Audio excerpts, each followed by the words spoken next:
नमस्कार मित्रों, आप सभी कैसे हैं। मैं आशा करता हूं कि ठीक होंगे। आज हम एक नए विषय पर चर्चा करते हैं कि कुंडली में आत्म कारक का क्या महत्व है। मैंने पिछले एपिसोड में आपको 7 कारकों के बारे में बताया था, चर और स्थिर कारकों के बारे में। देखिए, आत्म कारक जेमिनी के अनुसार पाराशरी में तो कोई आत्म कारक नहीं होता है। वो सबसे पावरफुल ग्रह होता है जो हमारे लाइफ को, हमारे जीवन को प्रकट करता है। अगर आत्म कारक कहीं भी आपकी कुंडली में पीड़ित है तो ये मान लीजिए कि आपको किसी भी क्षेत्र में, जीवन के में, चाहे व्यवसाय हो, वैवाहिक जीवन हो, संतान हो, विदेश गमन हो, धन अर्जन हो, कोर्ट कचहरी हो, सरलता से सफलता नहीं मिलती है, क्योंकि आत्म कारक व्यक्ति स्वयं है। और आत्म कारक का संबंध आपके पूर्व जन्म के संचित कर्मों से है। आत्म कारक का पीड़ित होना इस बात का संकेत करता है कि आपके पूर्व जन्म के संचित कर्म अच्छे नहीं हैं। इस कारण से आपको अच्छी सफलता जीवन में नहीं मिलती है। एक विचार और है, धारणा और है कि अगर आत्म कारक पीड़ित हो, जैसे नवांश में 6, 8, 12 नवांश में हो, या पापकर्त्री योग में हो, या मत्स्य कारक का शत्रु हो, तो आपके विचार, आपकी सोच बहुत अच्छी नहीं मानी जाती। और यही कारण है आपके जीवन में जो भटकाव है, इस कारण से और बढ़ जाता है कि आप उस दशा में प्रयास करते हैं, उस दशा में चलते हैं जहां आपको सफलता मिलनी ही नहीं है। इसलिए जेमिनी मुनि के अनुसार आत्म कारक का मजबूत अवस्था में होना बहुत आवश्यक है। मान लीजिए किसी कुंडली में आत्म कारक नवांश में 6, 8, 12 में, तो आपको प्रोफेशन आदि, व्यवसाय आदि में तो परेशानी आएगी, लेकिन आपके वैवाहिक जीवन में भी परेशानी बनी रहेगी। सपोज करिए सप्तमांश में आपका आत्म कारक कमज़ोर है, तो आपको आपकी संतान आपके अनुकूल नहीं होगी, संतान प्राप्ति में बाधा होगी।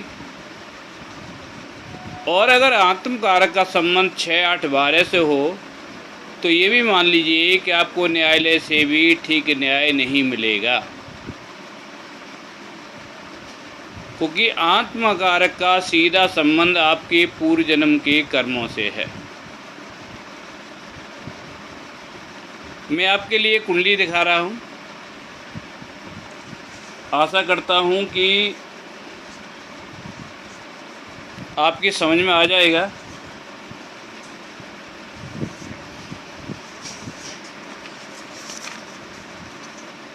ये कुंडली है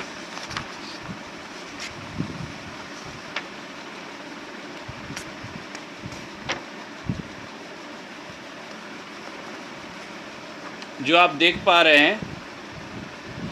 इस कुंडली में आत्म कारक जो ग्रह है वो शुक्र है। शुक्र की स्थिति अगर हम नवांश में देखें तो आत्म कारक जो शुक्र है नवांश में 6ठे घर में आ जाता है और बुध की राशि में आता है। आत्म कारक का छठे घर से संबंध होना ही इस बात को दर्शाता है कि जीवन की डगर आसान नहीं है।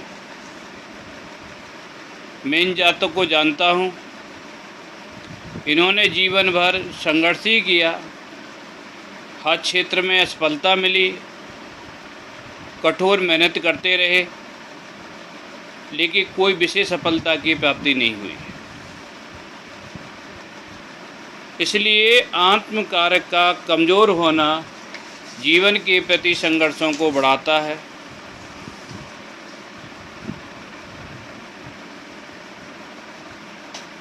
तो मित्रों, मेरा कहने का मतलब ये है कि किसी कुंडली में अगर आत्म कारक मजबूत अवस्था में हैं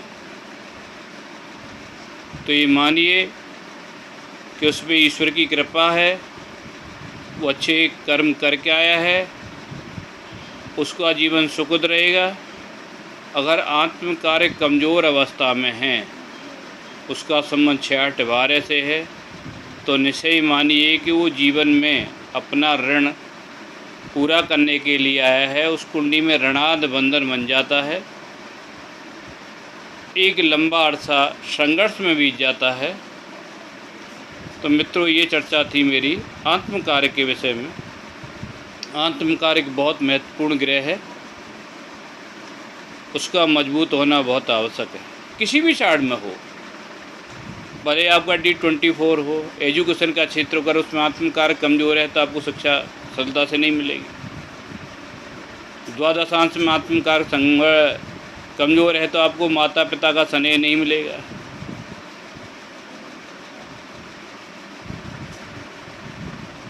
और तृतीयांश में, विश्वांश में अगर अन्य वर्गों में आत्म कारक कमज़ोर अवस्था में हैं तो आपकी साधना पूजा पाठ भी सरलता से सहजता से सफल नहीं होगी। तो मित्रों नमस्कार, आगे फिर हम एक नए विषय पर चर्चा करेंगे। मेरा आप सबसे अनुरोध है कि मेरे चैनल को सब्सक्राइब करें, लाइक करें और अपने कमेंट छोड़ें। नमस्कार।